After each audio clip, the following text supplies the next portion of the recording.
Dicen los más viejos que hace muchos años, por estas tierras abulenses, las nevadas en invierno eran impresionantes. Hasta 2 y 3 meses duraba el manto blanco sobre los campos. Las lluvias alimentaban ríos, arroyos y fuentes. Un océano de verdores en la pradera, hierba tierna y fresca, forraje fértil de animales. Dicen los más viejos que hace muchos años las estaciones cumplían con lo que fija el calendario y ese maná de la vida llamado agua corría salvaje por los regatos y los surcos de las huertas. Son los más viejos de cada pueblo que recorre el viajero los que repiten esta letanía de lamentos. No importa de qué comarca, región, provincia o autonomía se trate, por una vez todos están de acuerdo. Lo cierto es que eso del tan discutido cambio climático es hoy en día una realidad que amenaza todos los estamentos de la sociedad.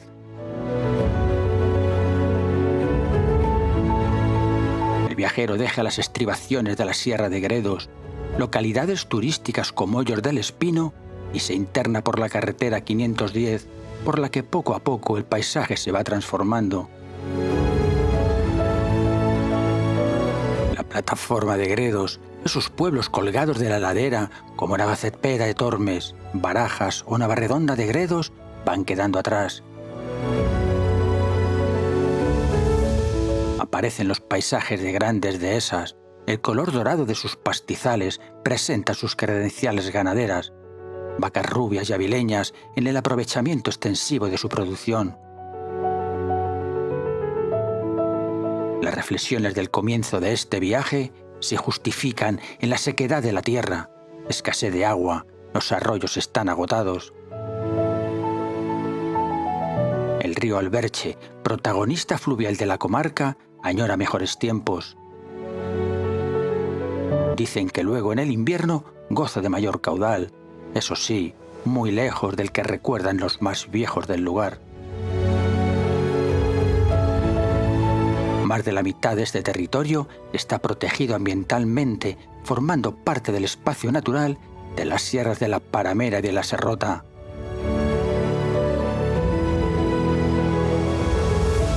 Entiende el observador, por muy profano que sea, que la vida de los ganaderos ha de ser muy difícil. La carencia de pastos ha de sustituirse por piensos que incrementan los costes del negocio y merman la ganancia.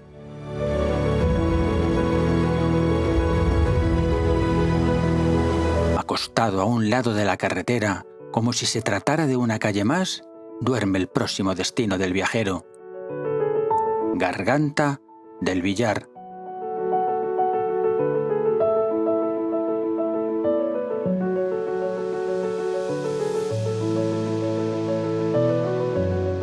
El caserío es un abanico de casas que se extiende sobre el costado del asfalto. Nada hay que destaque en la recepción al visitante. Llanuras altas y onduladas que descienden hacia el valle del río, en las estribaciones de la Serrota. Tan solo la presencia de la torre de la iglesia de Nuestra Señora de la Asunción cuida desde su campanario como faro de alerta por el buen estado de sus vecinos. Son varios los arroyos que pasan junto al pueblo. Descienden por canales damnificados por esa carencia de agua. Trepan hacia las alturas de los cerros próximos caminos polvorientos y regajos con manchones de hierba. No por mucho repetirlo pierde sentido el comentario, pero el viajero, una vez más, se encuentra con la soledad del caserío a primeras horas de la mañana. Los propios del lugar andan muy atareados en sus tareas agrícolas y ganaderas. Otros no se comprometen con información que no conocen. Por supuesto, los hay que desconfían de ese forastero que acaba de llegar al pueblo, saca fotos y graba todo lo que encuentra, a saber. Pero el viajero, una vez más, encuentra a ese vecino que responde amable a lo que entiende será positivo para el mejor conocimiento del pueblo. Aurelio Rodríguez, nacido en Garganta del Villar, será el mejor anfitrión que pudo encontrar. La particular aventura comenzará en el camino hacia el nacimiento del arroyo Gil. Algo alejado del pueblo, el trayecto es un paisaje de suaves cerros que confluyen en el cortado que deja el caudal, ahora poco más que un hilo de agua.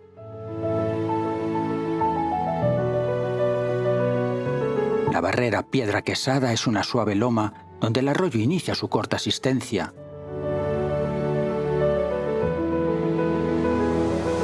Las vacas aquí arriba pacen en silencio. Observan al extraño personaje que se acerca a ellas y rompe su tranquilidad. Vuelven la cabeza, ajenas a tanta curiosidad.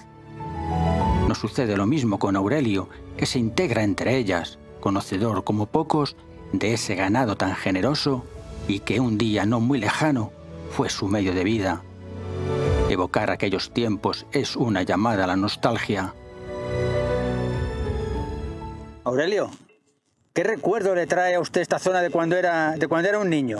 Uy, pues me trae muchos recuerdos, porque de muchacho, pues cuando tenía yo 15 o 16 años, pues venía pues, por aquí, por este campo, y que había hay muy buenas fuentes, y está muy buen agua. Pero estaba más verde que ahora está muy seco todo, ¿no? Estaba más verde antes, estaba más cuidado, había menos piorno y había menos todo. Claro. Ahora es que hay poca gente en el pueblo, ¿verdad? Hay muy poca gente ya, en este pueblo hay muy poca gente. Y claro, entonces no se cuidan los campos. A ver, aquí ¿Vale? ya andan desbrozando, bueno, andan quitando mucho piorno y vamos, que lo están dando para un declarado. Ya de regreso hay que hacer un alto en el camino. En lo más alto de la serrota, en su parte meridional, destaca la presencia de uno de los referentes del pueblo, la Peña de la Jorca.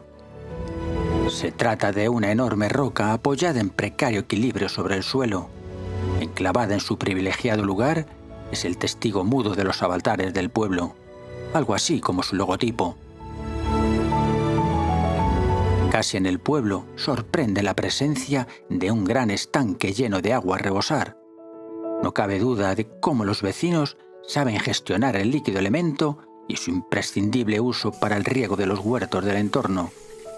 En este depósito se acumula el agua que sostiene tanto del arroyo Gil como el de Toro, que llega canalizado. Aurelio, ya de paso, vigila el bullicioso torrente de agua, al tiempo que explica otra de las curiosidades de este lugar. Unos metros más abajo, los dos caudales coinciden en retirada y, como si trataran de imitar al río Guadiana en tiempos de sequía veraniega, desaparecen bajo la tierra. Se filtran con astucia hasta que sus aguas llegan, quién sabe por dónde, hasta su receptor, el río Alberche. El río Alberche es la referencia fluvial del pueblo y de la zona. Recorre el término municipal de oeste a este. El arroyo Gil y su acompañante, el arroyo Toro, lo hacen de nordeste a sudeste. Viajero y acompañante lo comprobarán a través de 3 puentes. El primero es el llamado de San Martín de la Vega del Alberche y un precioso espectáculo de pastizales alrededor.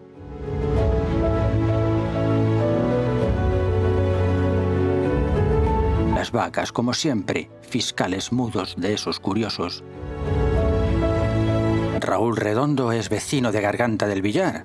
Gracias a su experiencia, el viajero conocerá mejor las alegrías y disgustos del oficio de ganadero.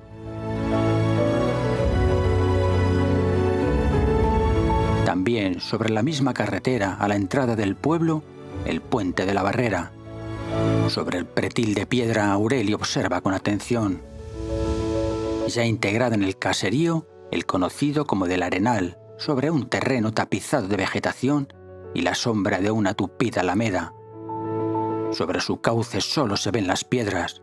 El arroyo Gil ha huido del estío y se protege bajo la tierra. Aurelio, más tarde, en tranquila conversación, recordará aquellos tiempos cuando era niño y había nevadas y llovía de forma abundante. Otro pueblo más y otra rotunda opinión al respecto por parte de los más viejos del lugar. Piensa el viajero en la amenaza del llamado cambio climático, el calentamiento de la Tierra, aunque algunos irresponsables aún se atrevan a negar sus terribles consecuencias. Cruzando este último puente se llega al manantial de más arraigo en Garganta del Villar, la Fuente del Arenal. Está protegida alrededor por un curioso cercado de granito en forma de triángulo. Hay que bajar por unas escalerillas hasta encontrar un alegre chorro de agua que bien aprovechan para su consumo los cucos, pues ese es el gentilicio de sus habitantes. Al otro lado del pueblo, otra fuente de piedra es también muy apreciada por los vecinos. Está algo más aislada, sobre los pastizales. Su robusto pilón seguro es utilizado por el ganado como abrevadero. Después de esta excursión por los campos y la memoria de Garganta del Villar, y claro, el calor implacable del mes de julio, se impone una parada de reposo. Y qué mejor lugar que las antiguas escuelas, ahora centro social y bar, amplio y bien acondicionado. No hay ningún encargado, cualquier vecino que lo precise se hace responsable de servir y cobrar. Vicente, vecino del pueblo, ejerce en este caso a modo de camarero ocasional. Hola, Vicente. Hola. No eres de este pueblo, ¿verdad? No. Pero te veo muy afincado en él y muy suelto aquí. Y te gusta mucho. Sí, sí. Vamos a ver, ahora estamos en el bar. Bueno, antes estos eran las escuelas. Las escuelas. Y se han transformado en el bar y el centro social, ¿no? Exacto, aquí pasamos los ratos. Aquí pasáis los ratos, Sí. todos los que sois en el pueblo y demás. Claro, los que venimos de fuera, por lo mismo, pasamos aquí. ¿Dónde vives? Ahí al lado. No, pero, o sea, ¿tú viviste aquí o vives en Madrid? No, vivo en Valdemoro. Ah, en Valdemoro, en Madrid. Valdemoro. Bueno, hay una diferencia entre Valdemoro y el pueblo, ¿eh? Mucha calor allí. Mucha calor allí, ¿verdad? Mucha calor. Oye, ¿qué tiene de bonito el pueblo? A ver, ¿por qué te engancha el pueblo? Hombre, tiene bonito porque la familia es de aquí y claro, lo fresco que hace aquí, por ejemplo, pues no lo hace allí. ¿Tienes Y la hijos? tranquilidad. ¿Tienes hijos? Uno. Uno. ¿Y le gusta el pueblo? ¿Viene también al pueblo? También viene, sí. ¿Nietos tienes? Uno también. Y también le gusta el pueblo. Y también anda por ahí con la bicicleta. Ah, uno de los que está por ahí con la bicicleta. Qué bien, ¿verdad? Qué contentos están por aquí los chavales. Y está contento aquí. Lo mismo que en Valdemoro, ¿a que sí? Igualito, sí. Igualito. Bueno, pues te veo que estás hoy aquí en el bar un poquito como maestro de ceremonia. Sí, pues es que como somos poquitos, yo me dedico nada más que para el inserso.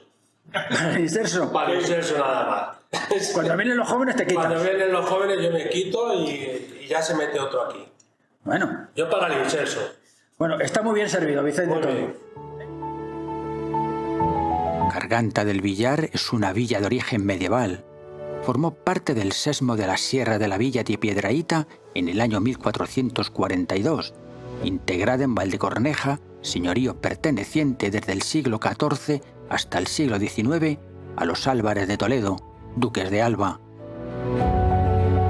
Según algún historiador, el vecino pueblo de Navadijos estuvo entonces vinculado a Garganta del Villar. Posteriormente sería segregado y formaría su propio término. En su casco urbano se conservan casas de tipo serrano, caracterizadas por tener un gran corral delantero al que se abren tanto la vivienda como la cuadra para el ganado, el casillo, la pocilga, el gallinero y los cobertizos para proteger de la intemperie el carro o la carreta. Se accede al corral por grandes portones, con frecuencia protegidos por un tejadillo que permite meter los carros en el interior.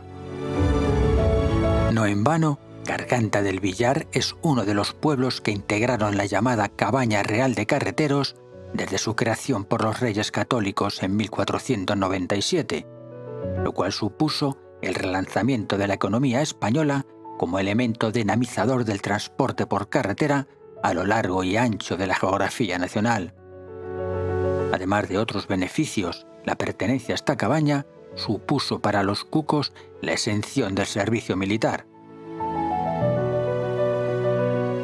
Sirva como dato anecdótico que para un transporte de trigo desde Madrid hasta Sevilla en el siglo XVII se necesitaban 600 carretas, que se repartían según el número de vecinos, correspondiendo a Garganta del Villar 80 carretas, por contar entonces con 87 vecinos. Cada carreta era servida por 3 bueyes negros ibéricos. Muchas de las viviendas hoy restauradas han conservado esa estructura. El antiguo corral delantero se ha convertido en un jardín de entrada, con parterre, árboles y otros ornamentos. Casas que mantienen a duras penas su dignidad han sido abandonadas. Las huellas del tiempo han dejado cicatrices a la vista. Sueñan con una rehabilitación que parece imposible. Ya nadie enciende la chimenea en los días de invierno. Merecerían por sí solas un recorrido como si de un museo del tiempo se tratara. Lo cierto es que no hay grandes caserones. Casi todas las viviendas observan una discreta presencia, mampostería y sillares en su construcción y el blanco en sus fachadas. La despoblación también ha hecho mella en el pueblo.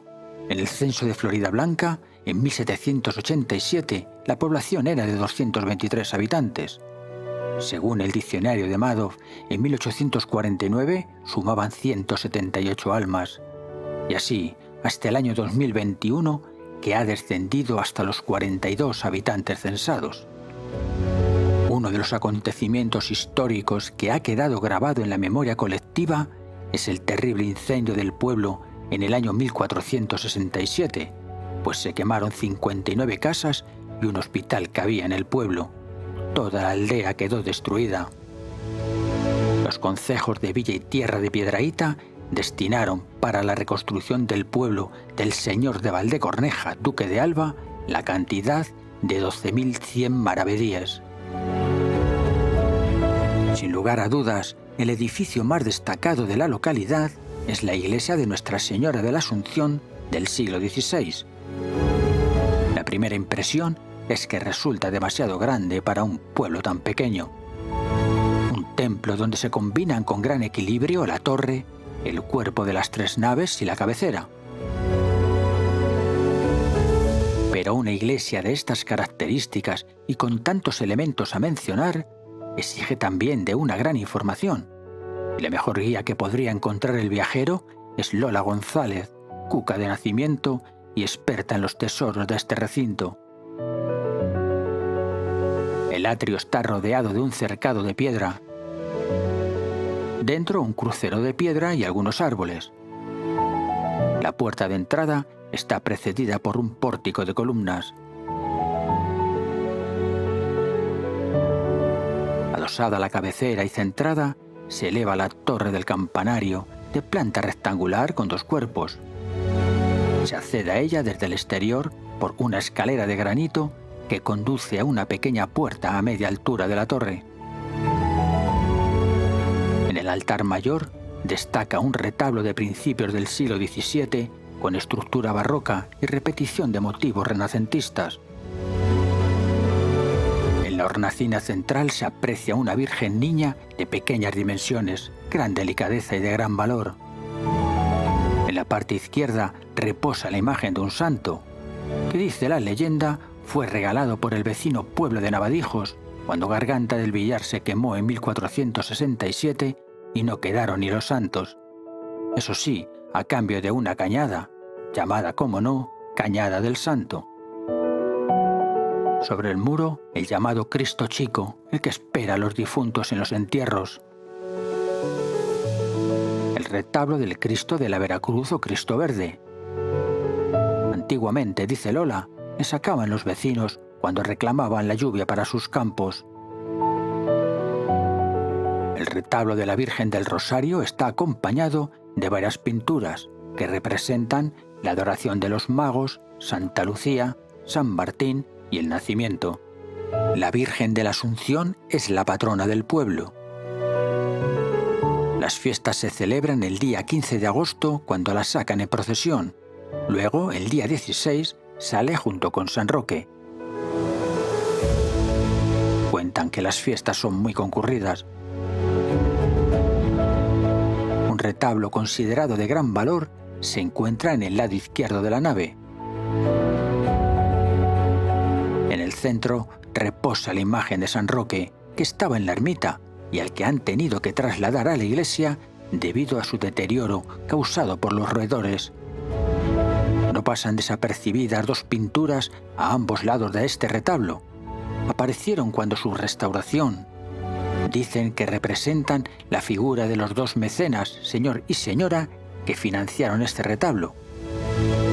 Se supone que alguien en su momento las taparía, quién sabe si por envidias o protagonismo. La talla nueva de San Roque está situada al lado, es la que saldrá en procesión durante las fiestas junto a la Virgen. El púlpito muestra gran sobriedad y empaque, con decoración geométrica y epigráfica del siglo XVI y XVII. Muy curiosas las esquilas colgadas del artesonado del coro, parece ser que tocaban durante la consagración. Lola, entusiasta de su iglesia, gusta de contar algunas de sus muchas anécdotas o leyendas. Entre ellas, cuenta que en tiempos sus columnas y otros elementos estaban pintadas de azul añil, con el fin de protegerlas y desinfectarlas ante la llegada de peregrinos.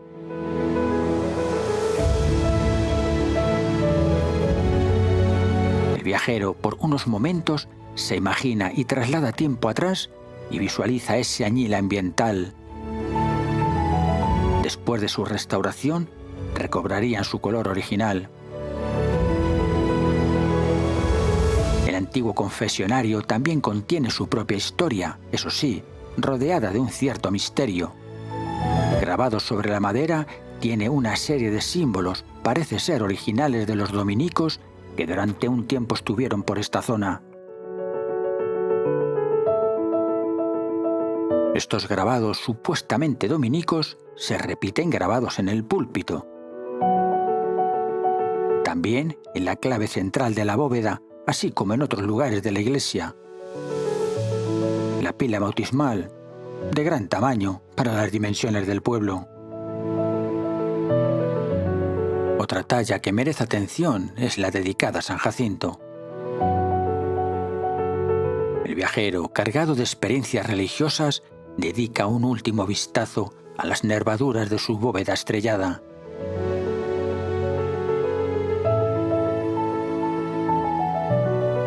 Solo queda dar las gracias y decir hasta siempre a Lola, una vecina entregada a su pueblo.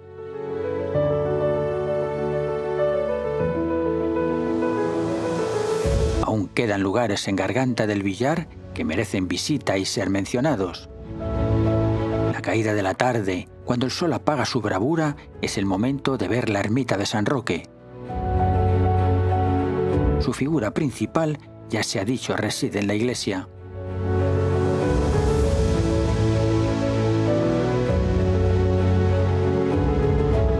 No podía faltar ese elemento imprescindible en los pueblos abulenses, el potro, enclavado en lugar bien visible.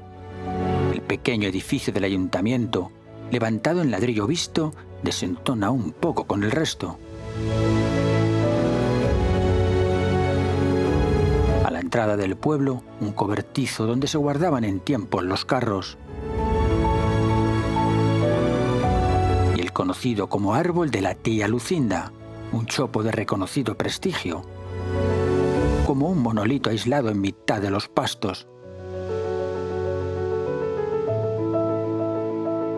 Para los curiosos que quieran saber más del pueblo, pueden consultar una página muy curiosa en Facebook. Yo también me pongo el plumas el 15 de agosto. En el blanco y negro de las fotos recuperamos la memoria de nuestros padres y abuelos, un pequeño homenaje bien merecido.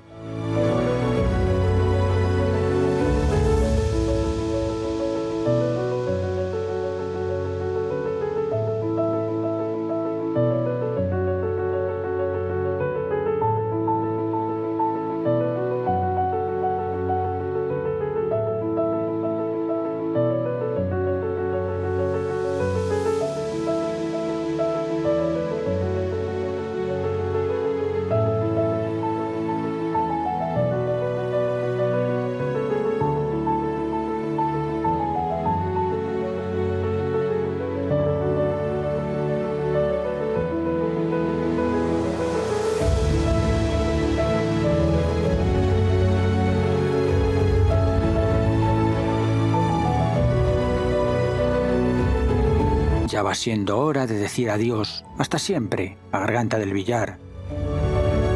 Las vacas, tal vez los animales más generosos del mundo, despiden al viajero en silencio. Esos campos, con el tono cobrizo de la caída de la tarde, transmiten un aire de melancolía. Florencio, el mejor guía de Garganta del Villar, se pierde de nuevo en esos paseos que tantos recuerdos le provocan.